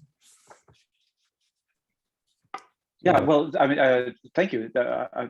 My apologies for holding forth over much, but it's really exciting to have people interested in information, and I'm really excited to be able to share my perspective about what can be achieved with the greater space. And also, we haven't actually had too much of an opportunity to talk about what hands and gestures might be able to do too. But I also think that's just as ripe an opportunity, like an environment to be able to kind of play with. But to your point about this, the frighteningness of it, I would say that that also depends immensely on the quality of the tools that we can create, and the quality of the supporting structure. And like I said, with web is exceptionally early. The API is not baked yet. I'm on the committee that I don't contribute much because I'm supposed to be secret, but I'm on there. And it's still being hashed out. You know, I'm in the Slack with the people who make it at Microsoft and Facebook and things like that. And so it's very much a moving target, but it should be informed by people who have questions and priorities of the kind that folks like you have as well. But once those have been baked in, and I believe that they can be, I believe that the authorship, the ability to create things in this environment, both on web and off, will be of great orders of magnitude easier than they have been in the past, and even are currently. Because in order for these, one thing that web has taught us is that if you can make tools easier, then more people will do it. And you know, that's also the case if you look at the number of programmers in the world, sort of somewhere on the order of about 25 million. There are closer to 1 billion Excel users, Microsoft Excel users, but Excel is a programming environment. Excel, and many of the people who do Excel as their job are actually doing things everybody's complicated as most of the day-to-day sort of tasks that people sort of undertake within programming. So yeah, I think that those perspectives are present within the people building those technologies, as long as they get to reach into expert communities to hear about the way that they would respond to these things. When I say frightening, I mean mostly the potential for untapped realization of what it can do. And that really worries me, because Mark and I argue many times over something we both agree on, which is just a way to express our frustration, like British people talking about the weather. And that is 2D screens are way underutilized, right? And it is that cultural thing that we talked about, an expectation. So now going into this dimension, I know that Apple and other companies are spending a ton of money on this, but there needs to be more. For instance, even though Doug was my mentor, I never liked using a mouse, ever. I much prefer a trackpad because it's right next to the keyboard. I can do this. I don't have to do this. But of course, he had a corded key set, so he didn't have that issue, right? So to look at the different combinations, and when you have trackable hands in this environment, you get to a whole level of that, right? And I'm so upset that Apple removed the little stripy bit at the top of the keyboard screen. Touch bar, yeah. Yeah, it's fantastic for things like you're typing and autocomplete. Boom, there it is. Like on an iPhone, boom, autocomplete if it's a funny word. Yeah, you can put your whole iPad on the side now with everything you want. So you have the biggest touch strip ever. Yeah, but iPad Pro with a pencil as well. It's that part is underutilized. I really want to. The hardware is so fantastic that that we as a community and Apple as well, of course, but everyone is underutilizing this. Oh, I agree with you, Adam. I was just saying that proximity matters. So for instance, my father, who always used the computer, of course, when he got older and ill, for him to type a message and have the keyboard and the result be really near, it really helped him. So that's why this little thing of I'm typing and then just stretch my finger that much and I can choose one of the rather than over here. Because just like, I'm not arguing anything other than to the choir here, but just like we have foveal vision, we also have a certain freedom of movement limitation with our hands. This has no cost. When we did our HyperWords plugin, way back when, you select text, you get a little thing, where that dot would come up was based on the physical shape of the fingers. Because when you select text through double clicking or whatever, to move sideways would be hard work. To move down is the easiest. So we moved it down and we kept measuring at what angle to fit fingers. So, how these things connect is hugely fascinating. So that's another, when you talk about the input, guys, that's fascinating and big issue. Also in the VR environment, now that I've been given the liberty to think properly, removing any notion of visual fidelity and removing any notion of problems with speed, one thing we can do in shooters is use a sniper rifle. And that's really relevant, because imagine you have all of these things and you do a thing with your finger and it just shoots to a document in the distance and it's instantly readable and it goes back again. It's like a sniper rifle, right? Your vision reaches. That's why, Mark, I was very annoyed at you earlier, because you pointed out completely correctly the limitations and how do you get there, right? So now I'm just making the jump that there'll be supercomputers, there'll be super display, and now let's see what we need. Obviously hardware, that's being taken care of by other people. But in terms of what kind of data needs to be available to make that happen? Well, two interesting observations. I was thinking that. So one thing that surprised me, that I've never found a trackpad as useful as one of these magic mice, simply for one reason, that my research invariably often involves an awful lot of copy paste. I'm often transforming stuff because it's just too difficult to build the regex or the program that will sort it. I know what it is, I can move it. Doing that on a trackpad, my hand just gives up after a while. I can do it for hours on a mouse. And the other interesting thing is, I'm a very dyspraxic typist. I learned on a typewriter. I learned at sea when you had to time for the roll of the ship, otherwise you were typing all the way across the sheet. But and I've tried to learn to touch type and completely failed. And one interesting thing it reminds me of is this is an odd, weird neural pathway where I find, and it's not helped by probably several layers of autocorrect happening, and as well, is that I make errors that I would never make.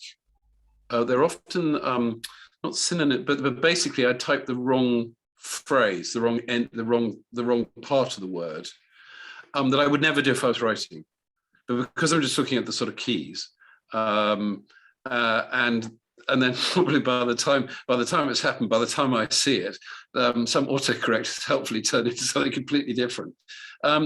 So that's an interesting aspect, because, and the reason I mention it is I've worked on a lot of systems where I've been involved with people who don't have a fully functioning set of these, or they're partially sighted or something. And we do need to remember that over optimizing for the most prime case is something we need to be careful about, is, who we exclude and what we leave aside, which doesn't mean to not dream the things ahead, but it is, it's good to be reminded along the way that this is a wonderful thing I've just created. It's only going to work for some people, and I'm still going to have to find ways to make it work for a broader group. And that's not meant as a negative. It's just a reflection drawn from lived experience. Absolutely. I would say to that immersive computing and spatial computing has the ability, if it's designed attentively, to the range of accessibility sort of requirements and abilities that people have to actually be more inclusive by virtue of having the ability to take stock of more orientational inputs, like where somebody's head is pointing. It's possible to actually give somebody a much richer experience using a VR headset if they're completely blind or incredibly low vision, because you have the ability to be able to provide contextual information about where they are pointing their head, even if they don't have the ability to see the stuff there. So I think that's not to say that it will always be. I think that a lot of people will take all of the capabilities of a typical person, a typical able-bodied person, and use those to the hilt, and that's going to be problematic. But I think that these platforms writ large have the ability to do wonderful things with a range of those inputs. But Microsoft, for their part, I'm absolutely with you too about the fact of being able to sort of walk around and make the notes without having to be burdened by the physical input. So one of the reasons I don't do a lot of physical note taking is I just can't write fast enough or type accurately enough to keep up with my flow. So I've trained myself to do in here. Now that's fragile, I accept, but I've done it basically to deal with practical limitations. And it's, so you end up as an outlier. But the thing that I find very compelling is just the sort of thing you mentioned. I know what I want to annotate. It's just like I can either annotate really slowly and then probably lose my context, or I can just hang on to as much as I can but go with the flow. So there are many things that have a physical aspect, such as, climate and stuff like that. But for the sake of argument, let's say we're interested in psychology, psychological aspects. And some of that obviously has specific brain bits associated with it and so on, and hands and so on, embodied and all of that. But some of it is purely conceptual. So if we look at knowledge currently locked away in academic PDFs, and consider, let's say that these PDFs through Adobe Liquid and other things, through machine learning, whatever, everything in them is completely unlockable. So let's make that assumption. And if we then have an environment of how can we, let's say we're doing something like, a really important thing is how we work together, obviously. So let's say we decided to go, what's his name, whatever that number, we decided, how can we support Dunbar, thank you, to go slightly above that number and figure out how in an organization people can yeah, we can use the available psychological knowledge to design the best optimal work environment. That sounds very dog foody, doesn't it? Almost all organizations will need that. It seems like there needs to be some very specific initial case studies. I mean, my background is I used to be an artist and a photographer, then I studied advertising, and now I'm here. So what I like to do is design through making ads. So I make highfalutin statements and write flashy copy and take a picture or whatever, and then try to figure out a way to make that real. I can imagine an Apple ad that works along the lines of this, where it says, how could, actually this goes back to kind of some of the early Mac ads actually, in feeling, how could this company of 200 people spread around the world manage to reduce friction and foster, understand each other so they could do this, that kind of stuff. And then imagine some cool visuals. And from that, try to build a product. Not a product, an approach. Yeah. Well, to your point, I think one of the things that I am most excited about within the context of virtual reality is the ability to render socially legible representations of information and knowledge work. One of the problems that a 13-inch device is, it's a personal computer, and that's fine, but it also means that all of the sort of information trails of what it is people are doing with it are intensely personal in the sense that it's not really possible to bring people into it unless you actually physically accommodate them sitting next to you. So that's beneficial from a privacy perspective, but it's unfortunate if you have an organization whose productivity depends on being able to have a high-level view of all of the different things that people are doing around you. And so for that reason, 27-inch, 31-inch monitors are very useful. And I would always, when we were actually in an office, actually working in Apple marketing, that's where I work, present things as large as possible in order to be able to make sure that if anybody were to come across my desk, then they would be able to tell exactly what kinds of things I'm working on and sort of prime the conversations for exactly the relevant sort of things. Where did you work in Apple marketing? Inside Apple? I still work in Apple marketing. I'm working in Apple marketing and communications. For the last forever, I've been working on the website and the promotional material for Apple Watch. So I'm very glad that you like the pulse oximeter and the other health features. That's the team that I have been on. I don't do that part anymore. I consult, but I've been responsible for Apple.com for the last since 2014. You just made me realize one of the first major Apple VR applications, what it's going to be. It's going to be a timeline of your own health. That would be very useful. Yeah, I could see people being able to leverage that. I mean, Apple Health has an incredibly dense and rich record now, and fairly limited real estate for being able to devote to that.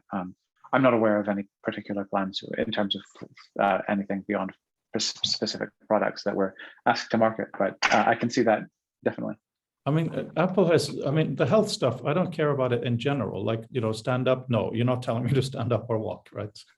You're a watch. You don't do that. But because of my sleep apnea and other things, it's really useful to see this. But I find that, viewing it on here is almost useless, the data. But to be able to have, like the last year of a tunnel of different things, and maybe my body moves through it, and so a medical profession can help say, look, blah, blah, blah. That seems like it's Apple marketing 101, because they love selling this stuff. So that could be maybe a really amazing area for you, Brandel, to do incredible visualizations. Because it's funny in the medical context. I seem to talk about this because it's something ironically happened when UK digitized all their medical records. Most people only did the current ones going forward. Southampton, being a research hospital, no one told them they couldn't. Actually, at least did metadata going backwards. And one of the things that led them to do was to be able to actually do this timeline thing. One of the interesting things came out of it unintentionally was that what people realized is literally just displaying, and it was almost color-coded blobs online, is a doctor said, oh, wait a minute, this person's going for blood tests at this, that's such and such. And this came out because somebody came to see the person who's describing this to me in a presentation. He said, why is your strike rate, about 10 times that of your colleagues? And he naively said, well, it's not because I'm 10 times brighter. And they finally tracked it back to effectively what he was able to do is just see these patterns. So that's, so when Frode says do that in personal health context, I can actually see that, and it doesn't need to be, so it doesn't need to be over ornate with data. It can be something, but one thing I think we do have an easy affinity with an awful lot of people is to basically just scrub across the timeline and actually absorb an awful lot of data and context in that very simple visualization. Brandel, what did you say you worked on regarding the Apple Watch? I missed that part. I was concentrating on these things. Right, Apple.com. So I used to build the website, and in particular, I work on the 3D and other real-time graphical visualization. So there is the rings. I worked with the design department who are responsible for designing those things to create a representation of the rings such that we could actually have them not as an image or a video, but as a dynamic and responsive element so that we could really tell interactive stories with those things, not necessarily interactive in that a person on the website could interact with them, but so that they could respond in exactly the way that we designed. So I also have done things like that in the past for things like the breeze animation, for things like Apple Card, and for things like Siri, as well as then building 3D representations of Apple Watches and Mac Pros and being able to show fading parts of them off and being able to show the airflow, things like that. So being able to do communication, visual communication of not just what things are, but what they mean, and turning those into live components that can become dynamic and interactive parts of the stories that are supported by text. And it comes from a long history. I did almost 10 years of medical diagram illustration, and that was really interesting in the context of being able to make sure that I understood what were the salient details, what were the relevant simplifications that we could make in order to make sure that if somebody was looking at the guts of the frog, that they knew that this is the part that I need to be able to stick onto a hook in order to measure the force of the heartbeat, which is a gross experiment, but it was super interesting to be able to have the opportunity. That's very, very interesting. And in the notion of screens, I could imagine huge value on iCloud.com to have the health app on there. Because looking at you guys on this screen, just on my 13-inch, is so much better than the iPhone. And I mean, I had tachycardia, which meant that sometimes if I did normal exercise, my heartbeat would go way over 200. So I had to have an ablation. They had to go in and nuke one of my muscles. But when I was in the gym, I would stop and my trainer would know I'd just do an ECG anytime. And that was incredibly helpful for the medical journey of that. So to be able to now look back and just even such a thing as, does caffeine really affect me? Does alcohol really affect me? And does arguing with Mark Anderson really affect me? Oh, he is listening. Okay, good. You know what I mean? That would be incredible. So Brandel, there you go. You got yourself more work to tell Apple to pay you for. Yeah, no, duly noted. I'll seek out the relevant authorities. Relevant, of course. By the way, guys, before we leave, please click on the link that I put in the chat. Please watch it now. I'd like to know how you feel after having seen it. And Brandel, if you haven't seen it, it'll be a treat, but I'm sure you already have. Sorry, the reason I was looking away. I actually don't think I have seen that one. The reason I looked away was I was just trying to find, to round out the comment I made earlier. It's Ben Schneiderman's lot at UMD. Is where a lot of this I think tracks back to. I know they have an app, not the one I saw, but doing similar in medical things anyway. In case it's of interest to anyone. Mark, watch the video. I've seen it. Watch the video. Okay.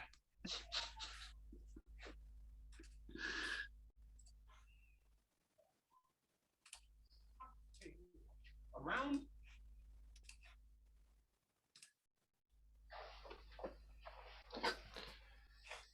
Okay, I have to go now. Family duties, but I really enjoy talking about. I don't know how we should proceed from here because there are so many interesting trails, and I'm not even sure how to prioritize between them. because many things, I suspect many of the most, maybe even lowest hanging fruits, they don't have to do with text at all, but more like thinking support around text, as I've been talking about. Like, I would like to have a prompt drawer or question palette that I could put next to my text. Good questions and good principles, and all the different Wikipedia laws, you know, you click on a link and you get a new law, all the Parkinson's laws, and all the thinking supports and principles that you could put next to a text to further your understanding of it. And it's that kind of prompt drawer or intellectual palette is probably more important than all the graphical work, but I still want to explore the graphical work as well. So I wonder what the priorities should be here for our vapor text application. Okay, you made me raise my hand, Adam, which doesn't happen often because I forget, and I'm so rude and I just go in. So you all know sparklines, Tufty sparklines, right? Right. Peter, I assume you do, unless you say no. So how about we invent a visual meta for sparklines? The reason is, in the document, you see a thing imaging, could be whatever. But because it's encoded in visual meta at the back, the system has access to know what that data is. Right? So imagine I am in my Apple Health thing, and there's heart data. I can copy that, paste it in a word processor, visually on the page, same size as the text, as a jig. But the data for what that is in the back. So depending on the reader software, I can click on that or somehow interact with it, and it will actually be live data again. Right? The reason you sparked that in me, Adam, is there's so many things you want to add. So how can we easily add graphical elements that have known dimensions and that can be shown in a human understandable way, but the live data is connected to it?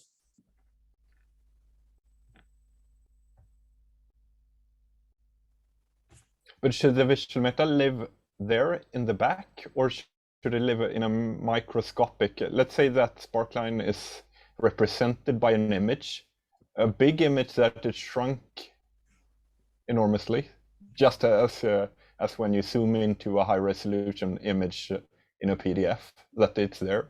Should the actual thing be encoded in the image in an even smaller microscopic way, so you can take that image, it can live in any medium, but still have just as we do copy with live text, or is it called live text? Right. Live text. I think it should live in visual meta for many reasons, but I think your point about it being close to the thing is important too. So if you choose to copy that image, the visual meta should go with it. There's no question about that, at least. So maybe we actually agree. Maybe you are on the side that is right. But the thing is, it's not just the image. Let's say that you've written an email to your doctor and you have a couple of these things. The doctor should be able to maybe command click on a few of them and do a keyboard shortcut or whatever, and it opens in a graph where it's all overlaid together. Because the amazing thing of XY data is that it can be overlaid with any other XY data. Right? That is so profoundly powerful. One of the first things I did for hyperwords was a test we did for The Economist magazine, where if you had a timeline, you could choose any available data to go on the timeline. So if you want to know the price of gold, you know, that's kind of easy. But what about temperature fluctuations in a specific city? You could overlay that too. Any arbitrary data can fit. So that if you wanted to see different kinds of trends, you just bring it in, right? Because it's CBS file or whatever, CSV or whatever, it really wouldn't matter. So if you have health information, maybe what you wanted to do is exactly that, humidity while you're out jogging. That's available. Just put that in there as well. So that's why these little things graphically should maybe be kind of just representation, but the whole pile of stuff. Yes, put it in the EXIF as well, Adam. I wouldn't mind that at all. You know, but put it in maybe many different ways for robustness. But if we think of the ability to easily add stuff as a graphic, yeah, I'm all behind that. It doesn't have to be text to enhance the text. The meta is the glue, isn't it? I mean, because there's the visualization, which can be, as wonderful as we can make it. But without the translation device that allows you to step through from the thing that you found most salient in that illustration to what lies behind it is the meta is the bridge. So all too often, what we actually have at the moment, we have systems where you sort of see this thing that raises just the question you want answered, but that's as far as the presentation takes you, because you can't reach through behind the question to the data that lies behind it that will then unlock the answer. And that's sort of again, it's one of these things that's, to those that see it, metadata is such an obvious thing, but to a lot of other people, it's just messy stuff that it's just sort of dust that mucks up the works. But the thing is, these things have to be interactive. So it's not just the one graphic is just the one graphic, right? But one amazing things about the Apple Watch is the insane detail of timekeeping, the way it does the net code, not net code, the time code optimization, right? So we can encode a lot of things to the little detail, but if we find ways to, anyway, we are going kind of off on details here, but there are specific things that can be done now that if some of the parameters are agreed upon, they can easily grow, right? And that's me desperately trying not to talk because it's 2 hours. I look forward to Monday. Thanks, guys. It's inspirational, frustrating because of the opportunities, but inspirational. Have a good weekend. Have a calm weekend, guys. Thanks, everyone. Most interesting.